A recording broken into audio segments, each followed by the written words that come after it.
O ser humano, ele tem como característica fazer relações de sentidos com experiências passadas o tempo todo, 24 horas por dia. Mas assim, se você é espírita, o que eu estou falando não tem nada a ver com reencarnação, viu? Tem nada a ver. Eu estou falando das experiências passadas nessa existência mesmo. Por exemplo, você gosta de ir no cinema. Aí sempre que você vai ao cinema, você sente cheiro de quê? De pipoca, não é? Quando você faz pipoca na sua casa, você lembra de quê? De cinema. Isso é um exemplo da relação dos sentidos humanos, no caso o olfato, com experiências passadas. Ou seja, sempre que você vai ao cinema, o cheirinho de pipoca está lá. E o cérebro, que não é bobo, passa a fazer sempre essa relação. Essa relação que o cérebro faz, ela se fortalece com a repetição. Se em filmes, novelas e no dia a dia você sempre vê o presidente da empresa, jogador de futebol, famoso, rico, um cara rico, seja por qual razão, né, andando de Mercedes, o seu cérebro ele vai fazer uma ligação entre o Mercedes e a riqueza, mesmo sem saber o valor do carro.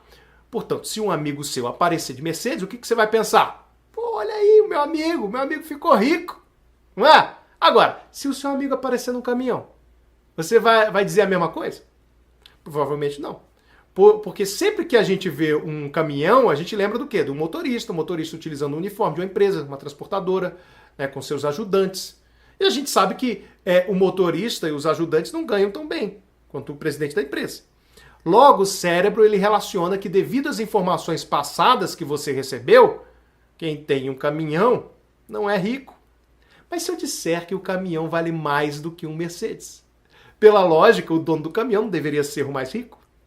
Mas como eu disse, né, o nosso cérebro ele vive fazendo relações. Essas relações não seguem a lógica dos outros, mas a sua lógica que mistura experiências passadas que você armazenou desde a sua infância, informações que você tem sobre aquele assunto e seus sentidos, como olfato, tato e visão. É o que a gente chama de percepção. Quando você vê um homem de cabelo raspado, de brinco na orelha, de cavanhaque, bermuda abaixo do joelho, de tênis, você vai fazer diversas ligações entre aquela imagem e o que você está armazenado na cabeça, o que você tem armazenado. Então, sempre que você vê pessoas vestidas dessa maneira, você vai ligar a jovens ou adolescentes. Logo, você vai pensar que aquele cara é um menino, mesmo se ele tiver 40 anos. As marcas chamadas de grife, por exemplo, a Louis Vuitton, a Prada, o Calvin Klein, Tommy, eles são bons exemplos de empresas que se baseiam na percepção dos seus consumidores para fazer o seu marketing.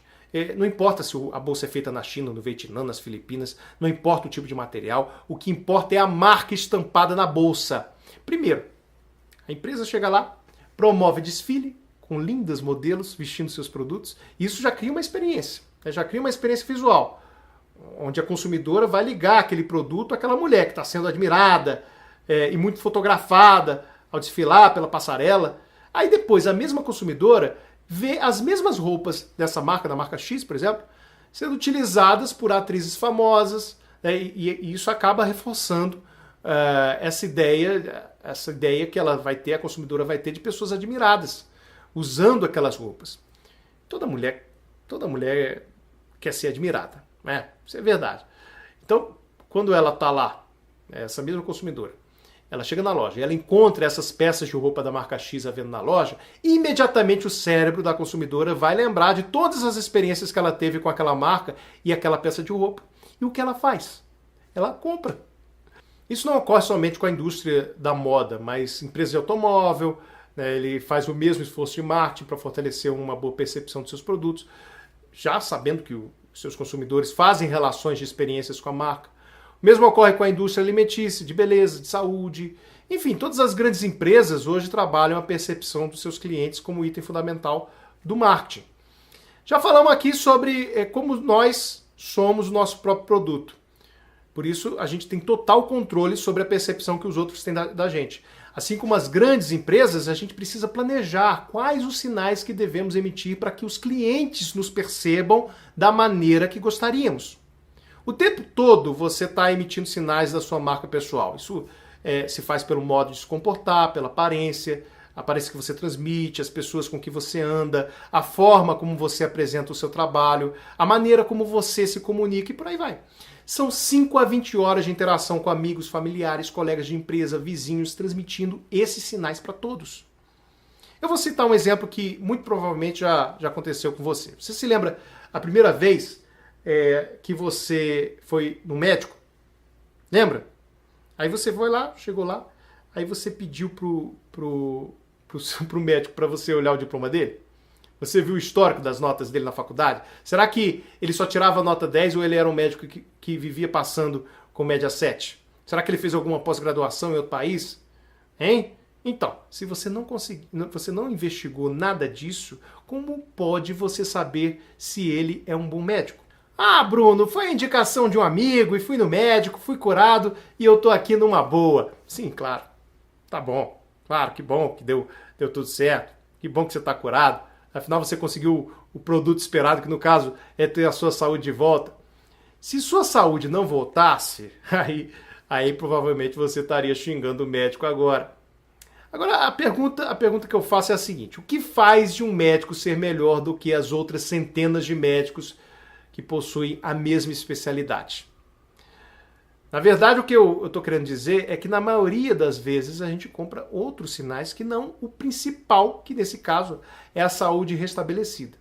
Afinal, como explicar quando vamos a 2 médicos com a mesma especialidade, no final das contas temos a mesma solução e mesmo assim escolhemos um deles como o preferido, dizendo para todos os amigos, todos os familiares que ele é um excelente médico?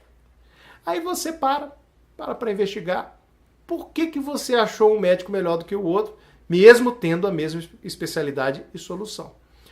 O médico que você gostou, ele fica localizado num bairro agradável, onde é fácil estacionar.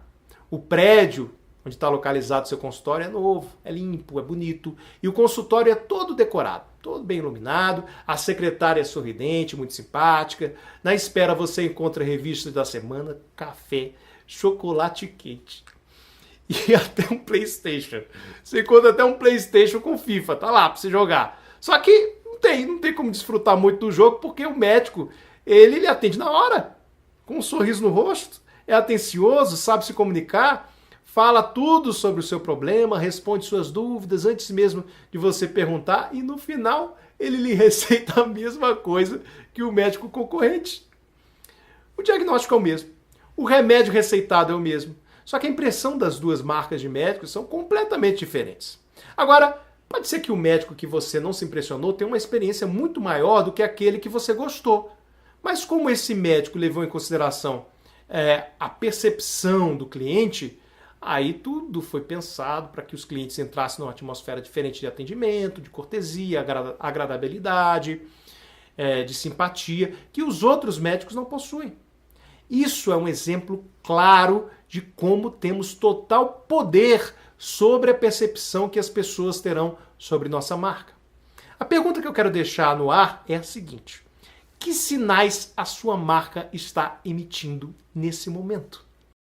Gostou desse vídeo? Quer ver mais vídeos como esse? Então, taca o dedo aí nessa minha foto, nessa fotinha aí redonda, se inscreve no meu canal para você receber bons vídeos como esse aqui. Então, o que você está esperando? Se inscreve aí!